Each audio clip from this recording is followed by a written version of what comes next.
तो हेलो दोस्तों, आज मैं आप सभी के लिए यूरोप में राष्ट्रवाद का उदय इतिहास का अध्याय एक, जिसका मैं आज अति लघु उत्तरीय प्रश्न लेके आया हूँ, जिसका जो है प्रश्न आप सभी के एग्ज़ाम में पूछे जाते हैं और पूछे भी जाएंगे। मैं आपको 100% गारंटी दे सकता हूँ कि इसमें से आपके 2 मार्क्स के 2 से 3 सवाल जरूर आपके आएंगे और वही आपके जो है एग्ज़ाम के पॉइंट ऑफ व्यू से बहुत ज़्यादा इंपॉर्टेंट होने वाले हैं। और ये जो सबसे पहला क्वेश्चन है, ये आपके 2023 का पहला क्वेश्चन आया हुआ भी था कि राष्ट्रवाद से आप क्या समझते हैं। तो चलिए हम आप सभी समझते हैं 15 क्वेश्चन जो है सबसे बीबीआई क्वेश्चन वो क्या है, तो उनको आज हम लोग अच्छे से देखेंगे भी। तो सबसे पहला क्वेश्चन है हम लोग का कि राष्ट्रवाद से आप क्या समझते हैं, राष्ट्रवाद आखिर है क्या चीज़। तो चलिए आज हम लोग इसका आंसर देखते हैं। तो इसका आंसर है, राष्ट्रवाद किसी राष्ट्र की सामूहिक पहचान होती है जो लोगों को एक समूह, इतिहास, परंपरा, भाषा, जाति और संस्कृति आधार पर स्वयं को एकीकृत करते हैं। तो देखिए, जो राष्ट्रवाद होती है वो किसी राष्ट्र की एक सामूहिक पहचान होती है, उसी को हम लोग राष्ट्रवाद कहते हैं, जो क्या होती है, एक समूह के इतिहास के, परंपरा के, भाषा के, जाति और संस्कृति के आधार पर एकीकृत होती है, यानी कि बनती है, जो कि एक टाइप के होने चाहिए, उससे बनती है। चलिए अब नेक्स्ट क्वेश्चन देखते हैं कि निरंकुशवाद से आप क्या समझते हैं। निरंकुशवाद से आप क्या समझते हैं?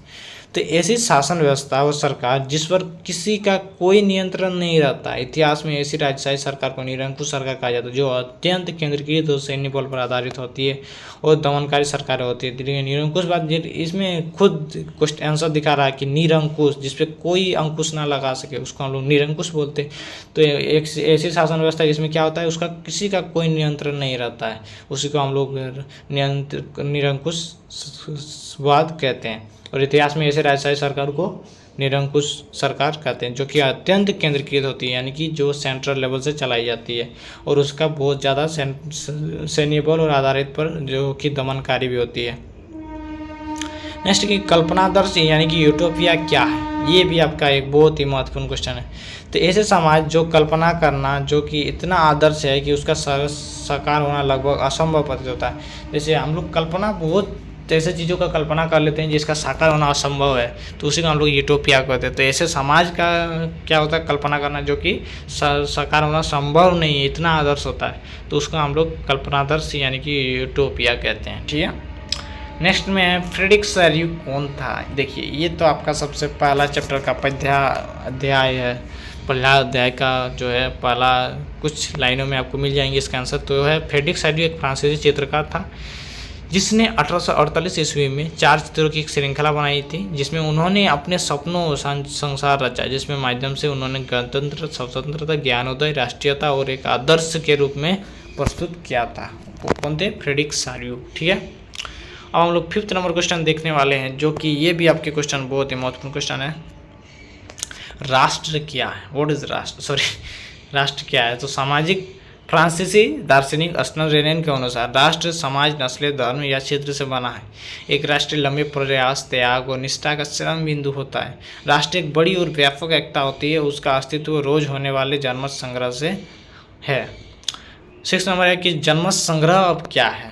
तो एक प्रत्यक्ष मतदान जिसके जरिए एक क्षेत्र के सभी लोग एक प्रस्ताव को स्वीकार या अस्वीकार करने के लिए पूछा जाता है, उसे हम लोग जनमत संग्रह कहते हैं। उसका अर्थ से है कि रूढ़िवाद से आप क्या समझते हैं, रूढ़िवादी है क्या। तो ऐसा राजनीतिक दर्शन जो परंपरा स्थापित संस्थाओं और रिवाजों पर जोर देता हो और तेज बदलाव की जगह क्रमिक से धीरे धीरे विकास की प्राथमिकता देता हो। देखिए, रूढ़िवादी लोग क्या करते थे कि वो चाहते थे कि एकदम धीरे धीरे विकास हो हमारे देश का। तो देखिए, कोई भी देश नहीं चाहेगा कि हमको धीरे धीरे विकास हो, और वो जो रूढ़िवादी थे कि ऐसा राजनीतिक दर्शन करते थे जो कि परंपरा स्थापित संस्थाओं और रिवाजों पर जोर देते थे, जो कि पहले से चली आ रही है उन्हीं को जोर दिया करते थे, उससे हम लोग रूढ़िवाद कहते हैं। 8 नंबर है कि उदारवाद से आप क्या समझते हैं। इसका आंसर थोड़ा बड़ा है, तो इसलिए इसको अच्छे से याद कर लीजिएगा, क्योंकि ये भी आपका प्रश्न में आता है। उदारवाद से आप क्या समझते हैं। तो उदारवाद शब्द लातिन भाषा मूल लिब्स पर आधारित है, जिसका अर्थ होता है आज़ाद, यानी कि उदारवादी का मतलब ही होता है आज़ाद। तो नए वर्गों के लिए उदारवाद का मतलब था व्यक्ति के लिए आज़ादी, कानून के समक्ष सबकी बराबरी। देखिए, उदारवादी लोग क्या मानते थे कि सबको बराबरी का हक मिले, सब कोई भी लोग हो, तो उसे वैसे लोग हम लोग उदारवादी बोलते थे। संगठन था उदारवादियों का, तो उदारवादी यानी कि जो कि क्या मानते थे कि सभी का बराबरी का हक। उदारवाद के इस सरकार का पक्ष में था जो सबकी सहमति पर बना हो। उदारवाद निरंकुश शासक और पादरी वर्ग के विशेष अधिकारों को समाप्ति, संविधान के तथा संसदीय प्रतिनिधि सरकार का पक्षधर था। क्या करते थे कि वो पादरी वर्ग के जो विशेष अधिकार होते थे, जो जन्म से मिलते थे, उनको वे नहीं मानते थे, उनको हम लोग उदारवाद कहते हैं। 9 नंबर की 1815 की वियना की संधि का क्या उद्देश्य था? 1815 में जो वियना का संधि हुई थी उसका क्या उद्देश्य था, उसको हम लोग समझते हैं। तो 1815 की वियना की संधि के निम्नलिखित उद्देश्य थे। सबसे पहले उन कई सारे बदलाव को खत्म करना था जो नेपोलियन युद्धों के दौरान हुए थे, उन सभी के क्या करना था? बदलाव। उसके बाद दूसरा नंबर के बुर्बो वंश का पुनः सत्ता में बहाल करना था। तीसरा था कि फ्रांस की सीमाओं को कई राज्यों में कायम करना ताकि भविष्य में फ्रांस का विस्तार हो सके, इसलिए क्या करते थे? कई राज्यों के कायम करना। ठीक है, अब 10th नंबर क्वेश्चन है कि जलवराइन क्या है? ये तो आपका बहुत ही इंपॉर्टेंट क्वेश्चन है। तो जलवराइन प्रशा की एक पहल पर 1834 में स्थापित एक व्यापारी शुल्क संघ था जिसमें लगभग सभी जर्मन राज्य शामिल हुए। जलवराइन का लक्ष्य जर्मन लोगों को आर्थिक रूप से एक राष्ट्रीयता में बांध देना था। इस संघ ने बहुत से शुल्क अवरोधों को समाप्त कर दिया। ठीक है, जो बहुत सारे शुल्क अवरोध थे उनको समाप्त कर दिया। कौन? जलवराइन। क्या था? जलवराइन एक पहल था जो कि 1834 में स्थापित किया गया था। किनके द्वारा? एक व्यापारी शुल्क संघ था। 11 में है कि मैजनी क्या था, यानी कि जैसुपी मैजनी या फिर जैसुपी मैसिनी, वो कौन थे? तो वो थे मैजनी, एक इटली के क्रांतिकारी राष्ट्रवादी व्यक्ति था। कहाँ के थे? इटली के। जिसका जन्म कब हुआ था? 12 जून 1807 में जेनेवा में हुआ था। ये आपके बहुत ही महत्वपूर्ण प्रश्न है, ये आपके आता भी है कि उसका जन्म कब हुआ था।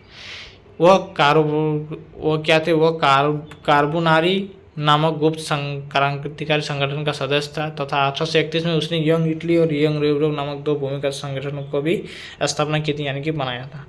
12 नंबर की मेटरनिक युग क्या था? मेटरनिक का युग क्या था? तो मेटरनिक ऑस्ट्रेलिया का चांसलर था, पता ही होगा आपको, जो घोर प्रतिक्रियावादी था।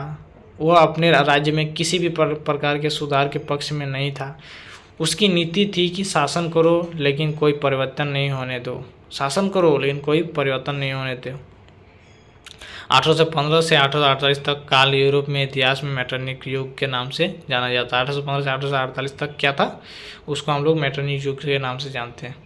3rd नंबर क्वेश्चन की जर्मनी के एकीकरण में क्या बाधाएं थी? जर्मनी का जो एकीकरण हुआ था उसमें क्या क्या बाधाएं थी? तो जर्मनी के एकीकरण में उनके अनेक बाधाएं थी, जिसमें से 19वीं शताब्दी में जर्मनी 300 से ज़्यादा टुकड़ों में बटा हुआ था। उस टाइम 300 से ज़्यादा टुकड़े, उतना छोटा देश 300 टुकड़ों में बटा हुआ था। तो सबसे पहला वही था, जिसे एकीकृत करना एक बड़ी समस्या थी। सभी छोटे छोटे बड़े सम्राट अपने स्वार्थवश अपनी गद्दी छोड़ने के तैयार नहीं थे। दूसरी ओर जर्मनी ऑस्ट्रेलिया के अधीन हो गया था, प्रशा के अधीन, यह भी एक बहुत बड़ी समस्या थी। अब 30 नंबर हो चुका है हम लोग। अब 14 नंबर क्वेश्चन देखते हैं। वियना सम्मेलन की मेजबानी किसने की थी? तो वियना सम्मेलन की किसने की थी? तो सन 1815 रूस, ब्रिटेन, प्रशा और ऑस्ट्रेलिया की जैसे यूरोपीय शक्तियों ने मिलकर नेपोलियन को वाटरलू के युद्ध में हराया था। इन सभी के देशों को प्रतिनिधि यूरोप के लिए समझौता तैयार करने के लिए वियना में मिले। इस सम्मेलन में मेजबानी जो है ऑस्ट्रेलिया के चांसलर ड्यूक मेटरनिक ने की थी। वियना सम्मेलन की मेजबानी किसने की थी? ड्यूक मेटरनिक ने। ओके, तो क्यों की थी ना? सभी उस टाइम जो है फ्रांस, ब्रिटेन इस सबको हराया था। किस कब? नेपोलियन को वाटरलू के युद्ध में हराया था, उसके बाद किया था। ठीक है, 15 नंबर क्वेश्चन है कि रूपक से आप क्या समझते हैं? रूपक, तो जब किसी अमूर्त विचार, स्वतंत्रता, ईर्ष्या, लालच आदि को किसी व्यक्ति या किसी चीज़ से इंगित किया जाता है उसे हम लोग रूपक कहते हैं। अब 16 नंबर क्वेश्चन है कि निर्जातीय से आप क्या समझते हैं? एक साझा नस्ल, जनजाति या सांस्कृतिक उद्गम अथवा पृष्ठभूमि जिसका कोई समुदाय अपनी पहचान मानता हो उसको हम लोग निर्जातीय कहते हैं। ये हम लोग का है इस लघुत्तर का आखिरी प्रश्न। नेपोलियन बोनापार्ट कौन था? कौन था नेपोलियन बोनापार्ट? तो नेपोलियन बोनापार्ट फ्रांस का एक महान सेनानायक था जिसके नेतृत्व में फ्रांस ने अनेक विजय प्राप्त की। बाद में उसे 1804 में फ्रांस का सम्राट घोषित कर दिया गया। उसके द्वारा उदारवादी शासन व्यवस्था के लिए बनाई गई आचार संहिता सबसे ज़्यादा प्रसिद्ध है। लेकिन नेपोलियन बोनापार्ट में बहुत सारे कार्य किए। तो आई होप ये वीडियो आपको अच्छा लगा होगा। तो चलिए हम आपसे विदा लेते हैं। जय हिंद, जोहार झारखंड, जय झारखंड।